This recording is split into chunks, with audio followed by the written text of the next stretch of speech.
오늘이 내 인생의 마지막 날이라고 생각하는 사람은 오늘을 얼마나 가치 있고 소중하게 살겠습니까? 오늘이 내 남은 인생의 첫날이라고 생각하는 사람은 얼마나 큰 희망과 소망과 포부를 가지고 살겠습니까? 기도하지 못하는 사람은 기도의 중요성을 모르기 때문에 기도를 못하는 것이 아닙니다. 기도를 해야 된다는 건 누구나 다 알고 있습니다. 그러나 기도의 적절한 시기인 지금이라고 하는 이 때를 놓쳤기 때문에 다음에 하지라고 하니까 우리가 기도의 사람이 되지를 못하는 것입니다. 오늘은 바쁘니까 잠깐만 쉬었다가 내일 하지, 오늘은 비가 오니까 하루만 예배당을 쉬었다가 다음에 하지 라고 하는 마음이 우리를 현실에 안주하게 만드는 것입니다. 예수님께서 제자들을 데리고 겟세마네 동산에 기도하러 올라가십니다. 이제 하나님의 뜻을 이루기 위해서 십자가를 져야 될 날이 시간 다가오고 있습니다. 예수님께서는 할 수만 있으면 이 잔을 옮겨 주시옵소서, 그 인간의 육신을 몸으신 예수님의 손과 발에 대못을 박는다라고 하는 걸 생각해 보시길 바랍니다. 저는 임플란트를 하면서 뼈에다가 마취를 하고 이거 이빨을 하나 심는 게 이렇게 고통스러운 일이구나, 마취가 깨어날 때 알았습니다. 여러분, 그런데 우리의 이 뼈에다가 예수님 십자가에 못을 박을 테니까 제가 마취를 좀 하겠습니다 라고 했겠습니까? 아닙니다. 그냥 대못을 박았을 때 그 아픔을 견딘다라고 하는 건 이루 말할 수가 없습니다.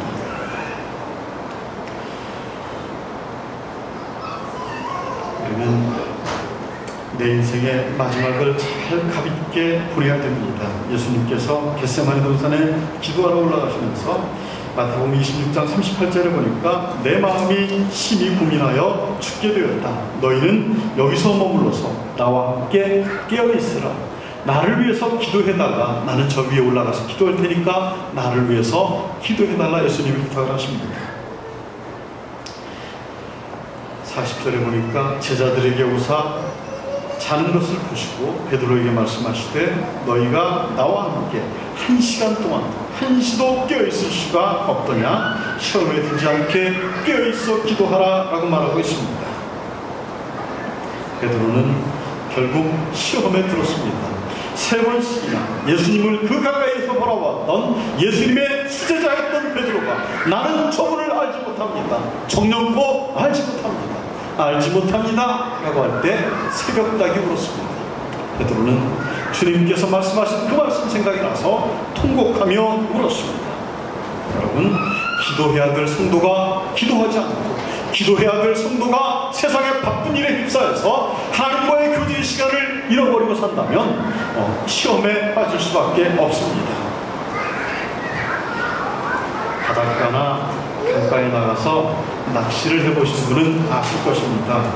이제 아가미를 조금만 벌려도 이 건강한 생선은 그 숨을 쉬면서 펄떡거리는 것을 볼 수가 있습니다. 그 아주 그냥 붉은 그러한 아가미를 드러내면서 말씀이죠.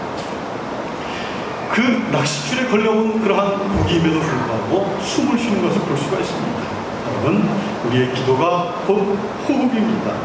강력한 기도를 하고 있는 성도는 사단이 어찌할 수가 없습니다. 그러나 우리의 기도가 약해지게 되면 우리는 숨을 잃어가는 고기의 모습과 같습니다.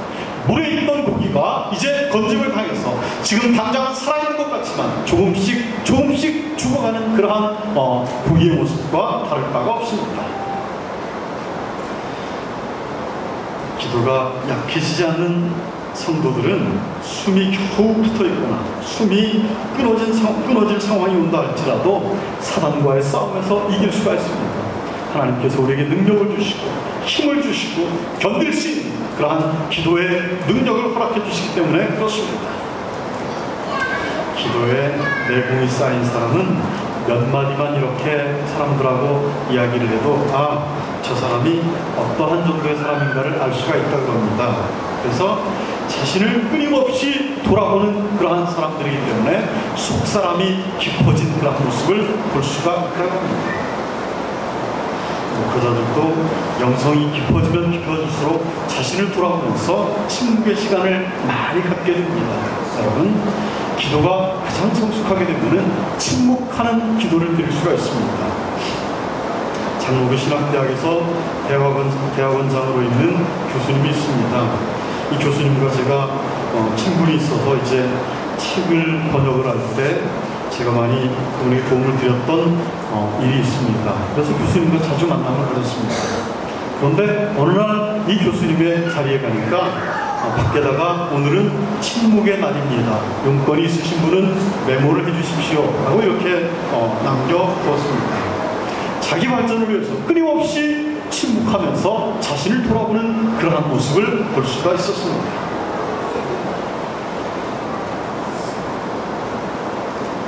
요한 웨슬레라고 하는 감리교회 창시자는 그의 어머니 수산나 웨슬레라고 하는 좁은 어머니가 있었습니다.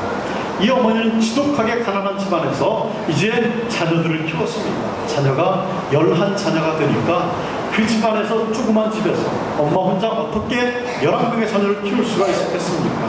굉장히 힘들게 아이들을 키웠습니다. 수산나는 하나님과 단둘이 있고 싶을 때는 조용히 앞치마를 이렇게 뒤집어 썼습니다. 이것은 엄마가 지금 기도할 시간이야 라고 아이들에게 암시를 하는 그러한 표현입니다.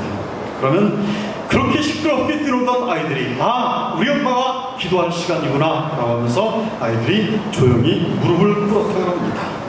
그러한 어머니의 기도가 자식들을 단칸 방에서 11명의 자식들을 모두를 다 훌륭하게 키울 수가 있었습니다. 요한 웨슬레 목사는 이제 하나님께 은혜를 받아서 세계는 나의 교부다라고 하는 유명한 말을 하고 있습니다. 하나님, 죄밖에 미워하지 않고 하나님밖에 두려워하지 않는 5사람을 나에게 주시옵소서. 그러면 내가 이 온 지구를 구역을 삼아서 내가 온전히 복음화를 시키겠습니다 라고 하나님께 기도를 했습니다.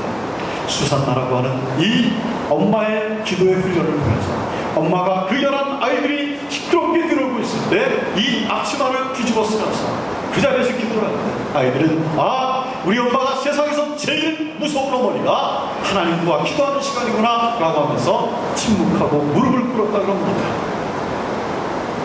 기도는 영적인 호흡입니다. 호흡을 하지 않으면 육체가 죽는 것처럼 기도를 하지 않으면 영이 죽습니다. 여러분, 우리가 지금 나는 아직 조금 시간이 있지, 지금 나는 너무나 늦었지라고 생각하는 분들이 있습니까? 지금이 기도할 때입니다. 우리 교회가 다시 한번 하나님의 능력을 덧입어서 기도로서 깨어나는 교회가 되시기를 주의 이름으로 축원합니다. 기도하겠습니다.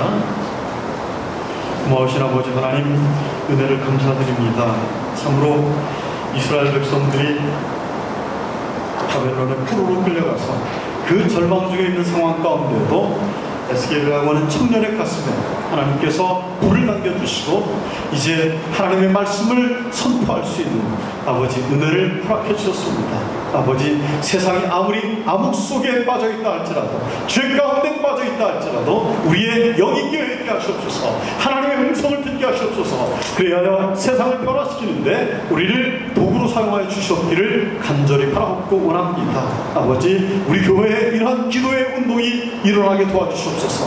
교회가 모두가 다 예수 안에서 새롭게 변화되는 역사가 있게 도와주시옵기를 간절히 바라옵고 원합니다.